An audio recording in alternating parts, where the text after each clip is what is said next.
ಇತ್ತೀಚೆಗೆ ಸೂಫಿ ಸಮಾವೇಶ ಅಂತೇಳಿ ಹರಿಪ್ರಿಯ ಹೋಟೆಲಲ್ಲಿ ಸಲೀಂ ಅಹ್ಮದ್ ಅವರ ನೇತೃತ್ವದಲ್ಲಿ ಒಂದು ಸಮಾವೇಶ ಪೂರ್ವಭಾವಿ ಸಭೆ ನಡೆಯಿತು.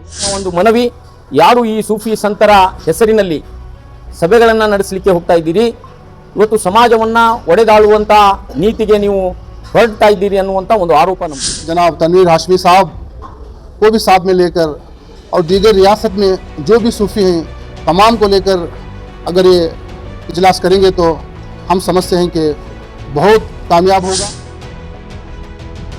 ಸೂಫಿ ಸಂತರ ಸಮಾವೇಶದ ನೆಪದಲ್ಲಿ ಮುಸ್ಲಿಮರನ್ನ ಒಡೆದಾಳುವ ನೀತಿ ಮೇಲ್ನೋಟಕ್ಕೆ ಕಾಣಿಸುತ್ತಿದೆ ಎಂದು ಕರ್ನಾಟಕ ಮುಸ್ಲಿಂ ಯೂನಿಟಿ ಉತ್ತರ ಕರ್ನಾಟಕದ ಸಂಚಾಲಕರಾದ ಮೆಹಬೂಬ್ ಐಸರ್ ಕಾವಸ್ ಹೇಳಿದರು. ಬಾಗಲಕೋಟೆ ನಗರದಲ್ಲಿ ಮಾತನಾಡಿದ ಅವರು, ಸೂಫಿ ಸಂತರ ಪೂರ್ವಭಾವಿ ಸಭೆಯಲ್ಲಿ ಕೆಲ ಮುಖಂಡರನ್ನ ಕಡೆಗಣಿಸಿದ್ದು ಅಸಮಂಜಸ ಎಂದು ಹೇಳಿದ್ದಾರೆ. ಕೆಲ ಮುಖಂಡರು ತಮ್ಮ ರಾಜಕೀಯ ಲಾಭಕ್ಕಾಗಿ ಮಾಡುತ್ತಿದ್ದಾರೆ. ಇದೆಲ್ಲವನ್ನ ಬಿಟ್ಟು ಸ್ಥಳೀಯ ನಾಯಕರನ್ನ ಗುರುತಿಸಿ ಎಂದು ಸೂಫಿ ಸಂತರ ಸಭೆ ನಡೆಸಿದ ನಾಯಕರಲ್ಲಿ ಕರ್ನಾಟಕ ಮುಸ್ಲಿಂ ಯೂನಿಟಿ ಉತ್ತರ ಕರ್ನಾಟಕದ ಸಂಚಾಲಕರಾದ ಮೆಹಬೂಬ್ ಐಸರ್ ಕಾವಸ್ ಮನವಿ ಮಾಡಿದರು. ರಹಮತುಲ್ಲಾಹಿ ಬರ್ಕಾತು. ಇವತ್ತಿನ ಒಂದು ಪತ್ರಿಕಾಗೋಷ್ಠಿ ಮಾಡುವ ಒಂದು ಉದ್ದೇಶ ಏನಪ್ಪ ಅಂದರೆ, ಇತ್ತೀಚೆಗೆ ಸೂಫಿ ಸಮಾವೇಶ ಅಂತೇಳಿ ಹರಿಪ್ರಿಯ ಹೋಟೆಲಲ್ಲಿ ಸಲೀಂ ಅಹ್ಮದ್ ಅವರ ನೇತೃತ್ವದಲ್ಲಿ ಒಂದು ಸಮಾವೇಶ ಪೂರ್ವಭಾವಿ ಸಭೆ ನಡೀತು. ಆ ಪೂರ್ವಭಾವಿ ಸಭೆ ಕೆಲವೊಂದು ಜನರಿಗೆ ಲಿಮಿಟೆಡ್ ಕಂಪ್ನಿ ಆಗಿ ತಮ್ಮದೇ ಆದಂಥ ಒಂದು ಇದರೊಳಗೆ ಕಾರ್ಯಕ್ರಮ ನಡೆಯೋದು ನೋಡಿದರೆ ಭಾಳ ವಿಚಿತ್ರ ಅನಿಸುತ್ತೆ. ಹೇಳೋದು ಸೂಫಿ ಸಮಾವೇಶ, ಮಾಡೋದು ಈ ಒಂದು ನಮ್ಮಲ್ಲಿ ಒಂದು ಒಡಕೂಟು ಮಾಡುವಂಥ ಒಂದು ಕಾರ್ಯಕ್ರಮವನ್ನು ಇದು ಉದ್ದೇಶಪೂರ್ವಕವಾಗಿ ಮಾಡ್ತಾ ಇದ್ದಾರೆ. ಕೊಪ್ಪಳ ಆಯಿತು, ಬಸವ ಕಲ್ಯಾಣ ಆಯಿತು, ಮೂರನೇದು ಬಾಗಲಕೋಟೆ ಹುಬ್ಳಿ ಆಯಿತು. ಆಮೇಲೆ ಏನು ಹೇಳ್ತಾರೆ, ಸಲೀಂ ಅಹ್ಮದ್ ಅವ್ರು ನನಗೇನು ದೂರದವರಲ್ಲ, ಅವರೇ ನಮ್ಮ ಒಂದು 30 ವರ್ಷ ದೋಸ್ತಿ, ಅವ್ರ ಜೊತೆ ಇದ್ದು ಅವರು ಬೆಳೆದ್ರು, ನಾವು ಇಲ್ಲೇ ಇದ್ದೀವಿ. ಆಮೇಲೆ ನಮ್ಮ ಬಾಗಲಕೋಟೆಗೆ ಭಾಳ ಹತ್ತಿರವಾಗಿದ್ದವರು, ಬಾಗಲಕೋಟೆ ಸಮಸ್ಯೆಗಳು ಒಂದಿನೂ ಬಂದಿಲ್ಲ. ಪುಣ್ಯಾತ್ಮ ಸಲೀಂ ಅಹ್ಮದ್ ಸಾಹೇಬರು ಅವರು ಬೆಳೀಲಿ, DCM ಆಗಲಿ CM ಆಗಲಿ, ಅದಕ್ಕೆ ನಮ್ಗೆ ಅಭ್ಯಂತರ ಇಲ್ಲ. ಆದ್ರೆ ನಮ್ದೇನು ನೋವಪ್ಪ ಅಂದ್ರೆ, ಹಿಂದೆ ಏನು ಬೆಂಬಲಿಗರಿದ್ರು ಅವ್ರ ಪೀಳಿಗೆ ಸತ್ಯಾನಾಶ ಆಗ್ಯಾವ, ಯಾವ ಉದ್ಧಾರ ಆಗಿಲ್ಲ. ಇವರು ನಮಗೆ ಕಾರ್ಯಕರ್ತರು, ಅಭಿಮಾನಿಗಳು. ಆಮೇಲೆ ಇವ್ರು ಹೇಳ್ತಾರೆ, ಭಾರತ್ ಜೋಡೋ ಕಾರ್ಯಕ್ರಮದಲ್ಲಿ ಗೌರವಾನ್ವಿತ ರಾಹುಲ್ ಗಾಂಧಿ ಸಾಹೇಬರು ನಫರತ್ ಚೋಡೋ ಮೊಹಬ್ಬತ್ಗೆ ದುಕಾನ್ ಖೋಲೋ ಅಂತಾರೆ. ಇವ್ರ ಕಾರ್ಯಕ್ರಮ ಉಲ್ಟಾ ಐತೆ, ಮೊಹಬ್ಬತ್ ಚೋಡೋ ನಫರತ್ಗೆ ದುಕಾನ್ ಖೋಲೋ ಅನ್ನುವಂಥ ಇವ್ರ ವಾಕ್ಯ ಬರಾಕತೈತೆ. ಯಾಕಂದ್ರೆ ಏನು ಸಣ್ಣ ಇವರು ರಾಷ್ಟ್ರ ಮಟ್ಟದ ನಾಯಕರು, ಎಲ್ಲರನ್ನೂ ತೆಗೆದುಕೊಂಡು ಹೋಗ್ಬೇಕು. ಮೊನ್ನೆಬ್ಬ ಪುಣ್ಯಾತ್ಮ ಮಾತಾಡ್ತಾನೆ, ಇದು ಸೂಫಿ ಸಂತರ ಪೂರ್ವಭಾವಿ ಸಭೆ ಅಂದ್ರೆ ಇಷ್ಟೇ ಇರಬೇಕು. ಇದು ಜಮೀರ್ ಅಹ್ಮದ್ ಅವ್ರ ಬಗ್ಗೆ ಮಾತಾಡ್ತಾನೆ. ಅವ್ನಿಗೇನು ನೈತಿಕ ಹಾಕೈತೆ? ವಕಫ್ದು ಕಮ್ಮಿ ಅಂದ್ರು 4-5 ಕೋಟಿ ರೂಪಾಯಿ ಆಸ್ತಿ ತುಂಡು ವಕಫ್ ಮಂಡಿ ದರ್ಗಾ ಕೇಸ್ನ ಒಂದಾಗ FIR ಮಾಡೈತೆ. ಸ್ವಾಮಿ ನಿನ್ಗೆ ಗೊತ್ತಿರಲಿ, ಈ BJ ಜಮೀರ್ ಅವರು ಪ್ರಶ್ನಾತೀತ ನಾಯಕರು, ಸರ್ವ ಜನಾಂಗದ ಏಕೈಕ ವ್ಯಕ್ತಿ. ಅವ್ರ ಬಗ್ಗೆ ಆಣಿ ಹೋಗೋತ್ನ ನಾಯಿ ಬಗ್ಗೆ ಎದಕ್ಕೆ ಬರುತ್ತೆ? ಈ ಜಿಲ್ಲಾಕ್ಕೆ ಏನು ಕೊಟ್ಟಾರ, ಏನು ಬಿಟ್ಟಾರ ಅದು ಗೊತ್ತು. ನೀವು ಕೇಳೋ ಮಾಹಿತಿ ಹಾಕಿನಾಗ ಎಷ್ಟು ಕೊಟ್ಟಾರ ಅನ್ನೋದು. ಸುಮಾರು 250 ಕೋಟಿ ರೂಪಾಯಿ ನಮ್ಮ ಜಿಲ್ಲಾಕ್ಕೆ ಬಂದೈತೆ. ಗೊತ್ತಿರಲಾದಾಗ ಬರೀ ಅನ್ವರ್ ಭಾಷೆ ಹೆಸರೇ ಇದೆ, ಯಾವುದೂ ಹೇಳಿದೆ. ನಿನ್ನ ನೋವು ಯಾರಿಗೆ ಗೊತ್ತು? ಇಡೀ ಜಗತ್ತಿಗೆ ಗೊತ್ತೈತೆ ನೀವು ಮಾಡಿದ್ದು. ಇವು ಬರೀ ಕೇವಲ ಈ ಸೂಫಿ ಸಂತರ ಒಂದು ಸಮಾವೇಶದಲ್ಲಿ ಇಂಥ ಮಾತಾಡೋದ, ಅದನ್ನು ಬಂದ್ ಮಾಡೋಕೆ ನೀವು ಹೇಳೋದು. ಅಲ್ಲಿ ನಮ್ಮ ಓಡಕ್ಕೆ ಹಚ್ಚಿ ನಮ್ಮ ಜಿಲ್ಲಾ ಬೆಂಕಿ ಹಚ್ಚೋದಂಗೆ ಆಯ್ತು. ಇದು ಸರ್ಕಾರ ಮೆಹಬೂಬ್ ಮಾತಾಡೋದು ಯಾವುದೇ ಒಂದು ರಾಜಕೀಯ ಉದ್ಯೋಗಿದ್ದಿಗೆಲ್ಲ ಅದು ತಿಳ್ಕೊಂಡವ್ರು, ಅದೇನು ಏನು ಆಗಬೇಕಾಗಿಲ್ಲ. ಜಮೀರ್ ಅಹ್ಮದ್ ಈ ನಮ್ಮ ರಾಜ್ಯದ ಪ್ರಶ್ನಾತೀತ ನಾಯಕರು. ಅವ್ರು ಏನೋ ರೊಕ್ಕ ಕೊಡಲಿ, ಇವು ಹರಾಮೆ ಮೊದಲು ನೀವು 10 ರೂಪಾಯಿ ಕೊಡಕ್ಕೆ ಕಲೀರಿ. ಮೊದಲೇ ಮಾತಾಡೋರು ಎಲ್ಲಿ ಹೇಳ್ತೀರಿ ಅದು ಹೇಳ್ಕೊಬರ್ಕು ನಿಮ್ಮದು. ನಾವು ಏನು ಹೇಳ್ತೀವಿ, ಸಮಾಜವನ್ನು ಒಗ್ಗಟ್ಟು ಮಾಡ್ಬೇಕಾದ್ರೆ ಎಲ್ಲ ನಾವು ಮಾಡಿದ್ದೀವಿ. 3 ವರ್ಷದಿಂದ ಕರ್ನಾಟಕ ಮುಸ್ಲಿಂ ಯೂನಿಟಿ ಅಂಥೇಳಿ ಮಾಡಿ ಎಲ್ಲರಿಗೂ ಲೆಟ್ರ್ ಹಾಕಿ 10 ಲೆಟ್ರ್, 1 ಲೆಟ್ರಿಗೂ ಉತ್ತರ ಇಲ್ಲ ನಿಮ್ಮದು. ಆಮೇಲೆ ಉತ್ತರ ಕರ್ನಾಟಕ ಅಂತ ಹೇಳ್ತೀರಿ. ಉತ್ತರ ಕರ್ನಾಟಕದ ಯಾವುದೇ ರಾಜಕೀಯ ತೀರ್ಮಾನ ತಗೊಳತ್ನಾಗ ನಮ್ಮ ಬಾಗಲಕೋಟೆ ಆಗಲಿ, ಬಿಜಾಪುರ ಆಗಲಿ, ಯಾರ ಪ್ರತಿನಿಧಿಯನ್ನು ಇದು ಕೊಡ್ತೀರಾ ನೀವು? ಯಾವುದೂ ಇಲ್ಲ, ತಾವೇ ತಾವು. ಆಮೇಲೆ ನಮಗೇನು ಆಗಬೇಕಿಲ್ಲ, ಈ ಸೂಫಿ ಸಂತರಿಂದ ನಾವು ಒಂದಾಗಬೇಕು ಮಾಡಬೇಕು, ಅದು ಬೇರೆ ಉದ್ದೇಶ. ನೀವು ಮೊದಲೇನು 11 ಮಂದಿ 9 ಮಂದಿ MLAಗಳು ಮತ್ತು ಮಿನಿಸ್ಟರ್ಸು, ನೀವು ಒಂದು ಟೇಬಲ್ ಊಟ ಮಾಡಿ ಒಂದು ತೀರ್ಮಾನ ತಗೊಂಡು ನಾವು ಸೂಫಿ ಸಂತರ ಸಮಾವೇಶ ಮಾಡಕ್ಕೆ ಬರ್ರಿ. ಮೊದಲೇ ನಿಮ್ಮ ತಾಲೆಲ್ಲ ನೀವು ಅವ್ನ ಕಂಡ್ರಿ ಇವ್ನು ಇವ್ಕೊಂಡ್ರೆ ಅವನಲ್ಲ. ಏನೋ ಅದು ಒಂದು ಉದಾರ ಮನಸ್ಸೈತೆ ಜಮೀರ್ ಅಹ್ಮದ್ ಅವರಿಗೆ, ಬಡವ ಬಗ್ಗರಿಗೆ ಇದೇ ಐತೆ ಅಷ್ಟೇ. ನಮಗೊಂದು ನಮ್ಮ ಉತ್ತರ ಕರ್ನಾಟಕ ಆಗ್ತೈತೆ. ನೀವು ಯಾರಿಗೊಂದು 10 ಲಕ್ಷ ಕೊಡ್ಸಿದ್ರೆ ಒಂದು ಹೇಳ್ರಿ, ನಿಮ್ಮ ಅನುದಾನ ಕೊಟ್ಟಿರಾ? ಮುಸಲ್ಮಾನರ ಕೋಟಾದಲ್ಲಿ ಕೆಲವೊಂದು ಜನ MLCಗಳಾಗಿರಿ 10 ರೂಪಾಯಿ ಕೊಟ್ಟಿಲ್ಲ ಯಾರು ಹುನಗುಂದ ನಮ್ಮ ಬಾಗಲಕೋಟೆ ಜಿಲ್ಲೆಗೆ. ಇದು ಸೂಫಿ ಸಂತರ ಸಮಾವೇಶ ನಾವು ಮಾಡಕ್ಕೆ ಉದಾರವಾಗಿ ನಾವು ಅದೇ ಯಾರು ಇದು ಹೊರಗೆ ಕೊಟ್ಟಬಾರ್ದು. ಅವನಿಗೆ ಆ ಮಟ್ಟಕ್ಕೆ ಇವನ್ಗೆ ಈ ಮಟ್ಟಕ್ಕೆ ಏನಾಗ್ತದೆ? ಈ ನಮ್ಮ ಒಳಗಲ್ಲ ನಾಯಕರೊಳಗೆ ಮುಖ ಕಪ್ಪಾಗಿ ಈಗ ಏನಾಗುತ್ತೆ? ನೀವು ಮಸಲಕ ರೈತ ರಾಜಕಾರಣ ಒಂದು ಇದು ತೊಂಬರಿ ಕರ್ನಾಟಕದ ಒಂದು ಇತಿಹಾಸ ಆಗಬೇಕು. ಎಲ್ಲ ಮಸಲಕ ರೈತ ಕೂಡಿ ತಮ್ಮ ನಾಯಕತ್ವದಲ್ಲಿ ಒಂದು ಸಂಘಟನೆ ಮಾಡಿರಿ. ಸಮಸ್ಯೆಗಳದು ನೀವು ಎಲ್ಲಿ 3-4 ಸಮಾವೇಶ ಮಾಡಿದಿರಿ, ಒಂದರ ಒಂದು ಸರ್ಕಾರಕ್ಕೆ ನೀವು ಒತ್ತಾಯ ಮಾಡಿದ್ದೀರಾ? ಏನು ಒತ್ತಾಯ? ಈಗ 2B ಆಯ್ತು, SR ಆಯ್ತು, ಹಿಜಾಬ್ ಆಯ್ತು, ನೀವು ಒಂದರ ಅದು ಬರೀ ಇದು ನಮ್ದು ಹೇಳಿರುವ ನಮ್ಮ ಮಿತ್ರರು ಬಿರಿಯಾನಿ ತಿಂದು ಖುಷಿ ಮಾಡಿ ಹೋಗೋದೈತೆ.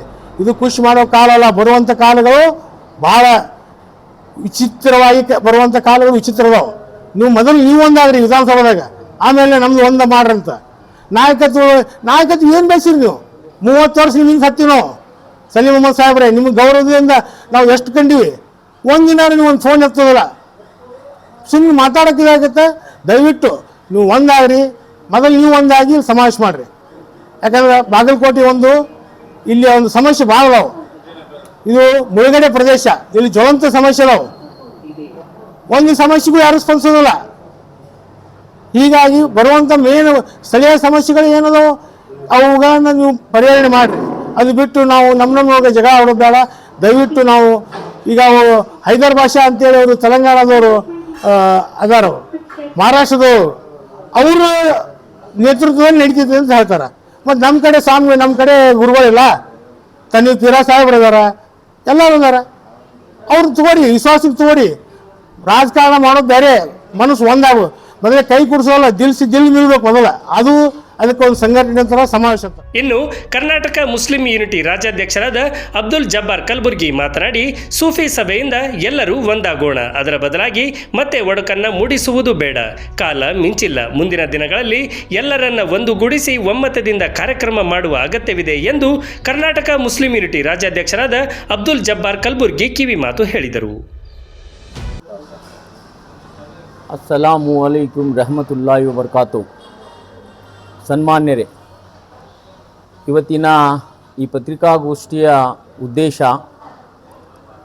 ಇತ್ತೀಚೆಗೆ ಬಾಗಲಕೋಟೆ ಜಿಲ್ಲೆಯಲ್ಲಿ ಒಂದು ಸಭೆ ನಡೆದು ಸೂಫಿ ಸಂತರ ಒಂದು ಸಮಾವೇಶವನ್ನು ಮಾಡಬೇಕು ಅನ್ನುವಂಥ ನಿಟ್ಟಿನಲ್ಲಿ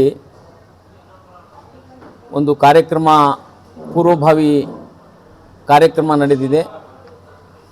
ಇವತ್ತು ನಾವು ಆ ಒಂದು ಸಭೆಯ ಪೂರ್ವಾಪರ ವಿಚಾರಗಳನ್ನು ತಮ್ಮ ಮುಂದೆ ಇಡಲಿಕ್ಕೆ ಬಯಸ್ತಾ ಇದ್ದೇನೆ. ಈ ರಾಜ್ಯದಲ್ಲಿ ಬಾಗಲಕೋಟೆ ಜಿಲ್ಲೆ ಮತ್ತು ಬಿಜಾಪುರ ಜಿಲ್ಲೆ ಸೂಫಿ ಸಂತರ ನಾಡು. ಇಲ್ಲಿ ಹಲವಾರು ಸೂಫಿಗಳು ಮತ್ತು ದಾರ್ಶನಿಕರು ಮತ್ತು ಸಾಕಷ್ಟು ಪಂಡಿತರು ನಡೆದು ಹೋದಂಥ ಈ ನಾಡು. ಈ ನಾಡಿನಲ್ಲಿ ಎಲ್ಲ ಸಮಾಜದ ಜನರನ್ನು ಒಗ್ಗೂಡಿಸಿ ಕಾರ್ಯಕ್ರಮಗಳ ನಡೆಯಬೇಕು ಅನ್ನುವಂಥ ಉದ್ದೇಶ ನಮ್ಮದು. ಯಾವುದೇ ಒಂದು ರಾಜಕೀಯ ಸ್ವಹಿತಾಸಕ್ತಿಗಾಗಿ ಕಾರ್ಯಕ್ರಮ ಮಾಡಿ ಸಮಾಜವನ್ನು ಒಡೆಯುವ ಒಂದು ಹುನ್ನಾರ ನಡೀತಾ ಇರೋದು ನಮಗೆ ಮನವರಿಕೆಯಾಗಿದೆ. ಆ ಕಾರಣಕ್ಕಾಗಿ ನಾನು ಸಭೆ ನಡೆಸಿದಂಥ ಎಲ್ಲ ಮಹನೀಯರಲ್ಲಿ ಒಂದು ವಿನಂತಿಯನ್ನು ಮಾಡಲಿಕ್ಕೆ ಇವತ್ತು ಈ ಒಂದು ಪತ್ರಿಕಾಗೋಷ್ಠಿಯನ್ನು ನಡೆಸ್ತಾ ಇದ್ದೇನೆ. ತಮಗೆಲ್ಲ ಗೊತ್ತಿರುವಂತೆ ರಾಜ್ಯದಲ್ಲಿ ಮುಸ್ಲಿಮರ ಪರಿಸ್ಥಿತಿ ತುಂಬ ಕೆಟ್ಟದ್ದಾಗಿದೆ. ಅನೇಕ ಘಟನೆಗಳನ್ನು ನಾವು ಪರಾಮರ್ಶಿಸಿದಾಗ ನಮ್ಮವರನ್ನು ಹಂತ ಹಂತವಾಗಿ ತುಳಿತಾ ಇರೋದನ್ನು ನಾವು ನೋಡಿದ್ದೇವೆ. ಈಗಲೂ ಕೂಡ ಅದೇ ಆಗ್ತಾ ಇದೆ. ಅದಕ್ಕೆ ನಮ್ಮ ಒಂದು ಮನವಿ, ಯಾರು ಈ ಸೂಫಿ ಸಂತರ ಹೆಸರಿನಲ್ಲಿ ಸಭೆಗಳನ್ನು ನಡೆಸಲಿಕ್ಕೆ ಹೋಗ್ತಾ ಇದ್ದೀರಿ, ಇವತ್ತು ಸಮಾಜವನ್ನು ಒಡೆದಾಳುವಂಥ ನೀತಿಗೆ ನೀವು ಹೊರಡ್ತಾ ಇದ್ದೀರಿ ಅನ್ನುವಂಥ ಒಂದು ಆರೋಪ ನಮ್ಮದು. ಎಲ್ಲ ಜನರನ್ನು ನೀವು ತಗೊಂಡು ಈ ಸಭೆಯನ್ನು ಮಾಡೋದಾದರೆ ಬಾಗಲಕೋಟೆ ಜಿಲ್ಲೆಯಲ್ಲಿ ಈ ಸಭೆಯನ್ನು ಮಾಡಬೇಕು. ಇಲ್ಲದೇ ಇದ್ದರೆ ಇದಕ್ಕೆ ನಮ್ಮ ವಿರೋಧ ಇದೆ ಅನ್ನುವಂಥ ಮಾತನ್ನು ಇಲ್ಲಿ ಸ್ಪಷ್ಟಪಡಿಸ್ತಾ ಇದ್ದೇನೆ. ಯಾಕೆ ಅಂತಂದರೆ ಈಗಾಗಲೇ ಬಹುತೇಕ ನೀವು 3 ಸಭೆಗಳನ್ನು ಮಾಡಿದ್ದೀರಿ. ಆ 3 ಸಭೆಗಳಲ್ಲಿ ರಾಜ್ಯದ ನಾಯಕರನ್ನು ಕರೆಯುವಂಥದ್ದಾಗಲಿ, ರಾಜ್ಯದ ಸೂಫಿ ಸಂತರನ್ನು ಕರೆಯುವಂಥದ್ದಾಗಲಿ ಮಾಡಿಲ್ಲ. ಅರ್ಧ ಜನ ಆ ಕಡೆ ಇದ್ದರೆ ಇನ್ನರ್ಧ ಜನ ಬೇರೆ ಕಡೆ ಹೋಗ್ತಾ ಇದ್ದಾರೆ. ನೀವು ಉತ್ತರ ಕರ್ನಾಟಕ ಅಂತ ಹೇಳ್ಕೊಂಡು ಬಂದಾಗ ನನ್ನ ಒಂದು ಪ್ರಶ್ನೆ ನಿಮಗೆ, ನೀವು ಉತ್ತರ ಕರ್ನಾಟಕದ ಬಾಗಲಕೋಟೆ ಜಿಲ್ಲೆಯ ಯಾವ ಜನರಿಗೆ ರಾಜಕೀಯ ನೆಲೆಯನ್ನು ಕೊಟ್ಟಿದ್ದೀರಿ ಅನ್ನುವಂಥದ್ದನ್ನು ಸ್ಪಷ್ಟಪಡಿಸಬೇಕು. ತಾವು 15 ವರ್ಷದಿಂದ ಅಧಿಕಾರದಲ್ಲಿದ್ದೀರಿ. 2 ಬಾರಿ ನೀವು ರಾಜ್ಯದ ನಾಮನಿರ್ದೇಶಿತ MLC ಆಗಿದ್ದೀರಿ. 1 ಸಲ ನೀವು ಚುನಾಯಿತ MLC ಆಗಿದ್ದೀನಿ.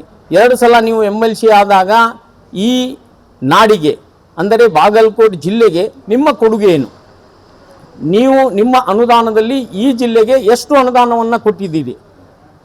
ಜೊತೆಗೆ ಇಲ್ಲಿ ಇರ್ತಕ್ಕಂಥ ಮುಸ್ಲಿಂ 2ನೇ ದರ್ಜೆ ನಾಯಕರಿಗೆ ನೀವು ಯಾವ ನೆಲೆಯನ್ನು ಕೊಟ್ಟಿದ್ದೀರಿ ರಾಜಕೀಯವಾಗಿ ಅನ್ನೋದನ್ನು ತಾವು ಸ್ಪಷ್ಟಪಡಿಸಬೇಕು. ಇದ್ಯಾವುದೂ ಮಾಡದೆ ನಾವು ಉತ್ತರ ಕರ್ನಾಟಕದ ಅಭಿವೃದ್ಧಿಗಾಗಿ ಮುಸ್ಲಿಮರನ್ನು ಒಂದು ಮಾಡ್ತಾ ಇದ್ದೀವಿ ಅಂತ ಹೇಳಿ ಬರೋದು ಎಷ್ಟರ ಮಟ್ಟಿಗೆ ಸರಿ ಅನ್ನುವಂಥ ಪ್ರಶ್ನೆ ನೀವೇ ಮಾಡ್ಕೋಬೇಕು. ನಾವು ಅದನ್ನು ಹೇಳೋದಿಲ್ಲ. ಆದರೆ ಮುಗ್ಧ ಜನರನ್ನು ಸೇರಿಸಿ ನೀವು ಕಾರ್ಯಕ್ರಮಗಳನ್ನು ಮಾಡಿ ನಿಮ್ಮ ಸ್ವಹಿತಾಸಕ್ತಿಯನ್ನು ಬೆಳೆಸ್ಕೊಳ್ಳುವುದಾದರೆ ಅದಕ್ಕೆ ನಮ್ಮ ವಿರೋಧ ಇದೆ. ನಿಮಗೆ ಹಕ್ಕಿದೆ. ಈ ರಾಜ್ಯದಲ್ಲಿ ನೀವು MLC ಆಗಿದ್ದೀರಿ, ನೀವು ಮಂತ್ರಿ ಆಗಬೇಕು ಅನ್ನುವಂಥ ಆಸೆ ಇದೆ. ಆ ಮಂತ್ರಿ ಆಗಲಿಕ್ಕೆ ನಮ್ಮದೇನೂ ಅಭ್ಯಂತರ ಇಲ್ಲ. ಸರ್ಕಾರ ಬಯಸಿದರೆ ನೀವು ಮಂತ್ರಿಗಳಾಗಿ ಸಮಾಜ ಸೇವೆ ಮಾಡಿ, ನಮಗೇನೂ ಅದರದ್ದು ಅಭ್ಯಂತರ ಇಲ್ಲ. ಆದರೆ ಇಂಥ ಕಾರ್ಯಕ್ರಮಗಳು ಮಾಡುವಾಗ ನೀವು ಎಲ್ಲ ಚುನಾಯಿತ ಪ್ರತಿನಿಧಿಗಳನ್ನು ತಗೊಂಡು ಈ ಕಾರ್ಯಕ್ರಮವನ್ನು ಮಾಡಬೇಕು ಅನ್ನುವಂಥ ಒಂದು ಆಸೆ. ಈ ರಾಜ್ಯದಲ್ಲಿ ದಲಿತರ, ಹಿಂದುಳಿದ ವರ್ಗದವರ ಮತ್ತು ಅಲ್ಪಸಂಖ್ಯಾತರ ಒಬ್ಬ ಏಕೈಕ ನಾಯಕ ಅಂಥೇಳಿ ಇವತ್ತು ಜಮೀರ್ ಅಹ್ಮದ್ ಅವರು ಈ ರಾಜ್ಯದಲ್ಲಿ ಕೆಲಸ ಮಾಡ್ತಾ ಇದ್ದಾರೆ. ಅವರನ್ನು ಬಿಟ್ಟು ನೀವು ಕಾರ್ಯಕ್ರಮ ಮಾಡೋದು ಎಷ್ಟು ಸರಿ ಅಂತ ನೀವೇ ಪ್ರಶ್ನೆ ಮಾಡಬೇಕು. ಏನೇ ಭಿನ್ನಾಭಿಪ್ರಾಯಗಳು ನಿಮ್ಮೂ ಇರಲಿ, ಸಾರ್ವತ್ರಿಕವಾಗಿ ನೀವು ಒಂದು ವೇದಿಕೆ ಮೇಲೆ ಬಂದರೆ ನಮ್ಮೆಲ್ಲರಿಗೂ ಖುಷಿ. ಆಮೇಲೆ ನಿಮಗೆ ಪ್ರಶ್ನೆ ಮಾಡುವಂಥ ಸಾರ್ವಜನಿಕರು ನಾವುಗಳು ಕೇಳುವಂಥದ್ದ ಆದರೆ ನಿಮಗೆಲ್ಲರಿಗೂ ಕೇಳ್ತೇವೆ. ನಿಮಗೆಲ್ಲ ಗೊತ್ತಿರುವಂತೆ ಈ ನಾಡಿನಲ್ಲಿ ಕಳೆದ 3 ವರ್ಷದಿಂದ ಮುಸ್ಲಿಮರ 2B ಮೀಸಲಾತಿಯ ಬಗ್ಗೆ ಸಾರ್ವಜನಿಕರ ಧ್ವನಿ ಇದೆ. ಆ ಧ್ವನಿಗಾಗಿ ನೀವೇನು ಮಾಡಿದ್ದೀರಿ ಅನ್ನುವಂಥ ಪ್ರಶ್ನೆ ನಿಮ್ಗೆ ಕೇಳಬೇಕಂದ್ರೆ ನಾವು ಯಾರಿಗೆ ಕೇಳಬೇಕು? ನಿಮ್ಮನ್ನು ಕೇಳಿದರೆ ಮಂತ್ರಿ ಆದಾರ ಕೇಳ್ರಿ ಅಂತೀರಿ. ಮಂತ್ರಿನೂ ಬೇಕು, ನೀವು ಬೇಕು ನಮಗಲ್ಲಿ. ಹೀಗಾದರೆ ನಾವು ಆ ಕಾರ್ಯಕ್ರಮದಲ್ಲಿ ಒಂದು ಧ್ವನಿಯನ್ನು ಎತ್ತೋದರ ಮೂಲಕ ಸಾರ್ವಜನಿಕವಾಗಿ ಸೇರಿದಂಥ ಎಲ್ಲ ಜನರ ಪರವಾಗಿ ಸರ್ಕಾರಕ್ಕೆ ಬಿಸಿ ಮುಟ್ಟಿಸುವಂಥ ಕೆಲಸ ಮಾಡಲಿಕ್ಕೆ ಸಾಧ್ಯದ. ನೀವು ಬರ್ತೀರಿ, ಸೂಫಿ ಸಂತರ ಹೆಸರಿನಲ್ಲಿ ಕಾರ್ಯಕ್ರಮಗಳನ್ನು ಮಾಡ್ತೀರಿ, ಬಿರಿಯಾನಿ ತಿನ್ನಿಸ್ತೀರಿ, ಹೋಗ್ತೀರಿ. ಇದರಿಂದ ಮುಸ್ಲಿಮರಿಗೆ ಆಗುವಂಥ ಲಾಭ ಏನೂ ಇಲ್ಲ ಅಂತ ನಮಗನ್ನಿಸ್ತಾ ಇದೆ. ದಯಮಾಡಿ ನಮ್ಮ ಒಂದು ಮನವಿ, ನಾವೇನು ನಿಮ್ಮ ವಿರೋಧಿಗಳಲ್ಲ, ನೀವು ನಮ್ಮ ವಿರೋಧಿಗಳಲ್ಲ, ನಾವೆಲ್ಲರೂ ಅಣ್ತಮ್ಮರು. ಆದರೆ ಕಾರ್ಯಕ್ರಮಗಳು ಆಗುವಾಗ ಎಲ್ಲರೂ ಇದ್ದು ಈ ಕಾರ್ಯಕ್ರಮ ಮಾಡಿದರೆ ಅದಕ್ಕೊಂದು ಶೋಭೆ ಇರ್ತದೆ. ಆಮೇಲೆ ಈ ರಾಜ್ಯದಲ್ಲಿ ಒಂದು ಸಂದೇಶ ಕೊಡಲಿಕ್ಕೆ ಕಾರಣ ಆಗ್ತದೆ. ನಮ್ಮ ಹಲವಾರು ಜ್ವಲಂತ ಸಮಸ್ಯೆಗಳದಾವು, ನಿಮಗೆಲ್ಲ ಗೊತ್ತಿರುವಂತೆ. ಅದು 2B ಮೀಸಲಾತಿ ಇರಬಹುದು, ಹಿಜಾಬ್ ಇರಬಹುದು, ಬೇರೆ ಬೇರೆ ಇನ್ನು ಹಲವಾರು ಸಮಸ್ಯೆಗಳು ನಮ್ಮ ಮಧ್ಯದಲ್ಲಿವೆ. ಆ ಎಲ್ಲ ಸಮಸ್ಯೆಗಳ ಪ್ರಶ್ನೆ ಮಾಡಲಿಕ್ಕೆ ನಮಗೆ ವೇದಿಕೆಗಳು ಬೇಕು. ಆ ವೇದಿಕೆಗಳು ಒಡೆದು ಮಾಡೋದರಿಂದ ಅದರ ಲಾಭ ಸಮಾಜಕ್ಕೆ ತಟ್ಟೋದಿಲ್ಲ. ಎಲ್ಲರೂ ಒಂದಾಗಿ ನಾವು ಸಮಾಜವನ್ನು ಒಂದು ಮಾಡುವಂಥ ಉದ್ದೇಶಕ್ಕೆ ನೀವು ಕೂಡ ಹೊರಟಿದ್ದೀರಿ, ನಾವು ಕೂಡ ಆ ನಿಟ್ಟಿನಲ್ಲಿ ಕೆಲಸ ಮಾಡ್ತಾ ಇದ್ದೇವೆ. ನಾವೆಲ್ಲರೂ ಕೂಡ ಒಂದಾಗಿ ಸಮಾಜ ಕಟ್ಟುವಂಥ ಕೆಲಸ ಮಾಡೋಣ. ನಾವು ಅವರು ಬೇರೆ ಇವ್ರು ಬೇರೆ, ಅವ್ರು ಬೇಡ ಇವ್ರು ಬೇಡ ಅನ್ನುವಂಥದ್ದು ಬೇಡ. ನೀವೆಲ್ಲರನ್ನ ಕರೆದು ಇಲ್ಲಿ ಬಾಗಲಕೋಟೆಯಲ್ಲಿ ಒಂದು ಏನು ಸಮಾವೇಶ ಮಾಡಲಿಕ್ಕೆ ತಾವು ಹೋಗ್ತಾ ಇದ್ದೀರಿ, ಸಮಾವೇಶ ಮಾಡಿ. ಯಾಕಂದರೆ ನೀವು ಸೂಫಿ ಸಂತರ ಹೆಸರಿನಲ್ಲಿ ಮಾಡ್ತಾ ಇದ್ದೀರಿ. ಸೂಫಿ ಸಂತರ ದಾರ್ಶನಿಕರ ಹೆಸರಿನಲ್ಲಿ ಕಾರ್ಯಕ್ರಮಗಳು ನಡೆಯುವಾಗ ಅಲ್ಲಿ ಕೇವಲ ಸೂಫಿ ಸಂತರು ಇದ್ಕೊಂಡು ಕಾರ್ಯಕ್ರಮ ಮಾಡಿದರೆ ಅದೂ ಒಳ್ಳೆಯದು. ನೀವು ರಾಜಕೀಯವಾಗಿ ಅಲ್ಲಿ ರಾಜಕೀಯ ಜನರನ್ನು ಸೇರಿಸ್ತೀರಿ ಅನ್ನೋದಾದರೆ ಎಲ್ಲ ರಾಜಕೀಯ ವ್ಯಕ್ತಿಗಳನ್ನು ಸೇರಿಸಿ ಕಾರ್ಯಕ್ರಮ ಮಾಡಬೇಕು ಅನ್ನುವಂಥ ಮನವಿ ನಂದು. ಇಷ್ಟು ಹೇಳಿ ನನ್ನ ಮಾತಿಗೆ ನಾನು ವಿರಾಮ ಹೇಳ್ತೇನೆ. ಇತ್ತ ಕರ್ನಾಟಕ ಮುಸ್ಲಿಂ ಯೂನಿಟಿ ರಾಜ್ಯ ಸದಸ್ಯರಾದ ಇಮಾಮ್ ಜಾಫರ್ ಬೇಪಾರಿ ಮಾತನಾಡಿ, ಅಲ್ಪಸಂಖ್ಯಾತರಲ್ಲಿ ಒಮ್ಮತವಿಲ್ಲ, ಒಂದಾಗಿ ಕಾರ್ಯಕ್ರಮ ಮಾಡಿ ನಾವೆಲ್ಲರೂ ಒಗ್ಗಟ್ಟು ಪ್ರದರ್ಶಿಸುವ ಕಾಲ ಸನ್ನಿಹಿತವಾಗಿದೆ ಎಂದು ಇಮಾಮ್ ಜಾಫರ್ ಬೇಪಾರಿ ತಮ್ಮ ಅನಿಸಿಕೆ ಹಂಚಿಕೊಂಡರು. अस्सलामु अलैकुम रहमतुल्लाहि बरकातहू। मोहतरम मौजूद सामान इकराम, आप तमाम को इस बात की इत्तला दी जा रही है कि हाल ही में शहर बागलकोट में एक मीटिंग बुलाई गई थी जिसमें रियासती एमएलसी सलीम अहमद साहब आए थे। उनके साथ में दीगर हजरात भी शहर के और दूसरे शहरों से भी तशरीफ़ फरमा थे। उस मीटिंग का खुलासा हमें ये मालूम हुआ है कि आने वाले फरवरी 15 तारीख को शहर बागलकोट में एक अजीमुशान एक इजलास होने जा रहा है। हमें खुशी है कि शहर बागलकोट में इजलास हो रहा है। हम जनाब सलीम अहमद साहब से और हमारे सदर रियासत वक़फ़ के सदर से हमारा ये मुतालिबा है कि आप इस इजलास में, इस जलसे में रियासत कर्नाटक के वज़ीर जनाब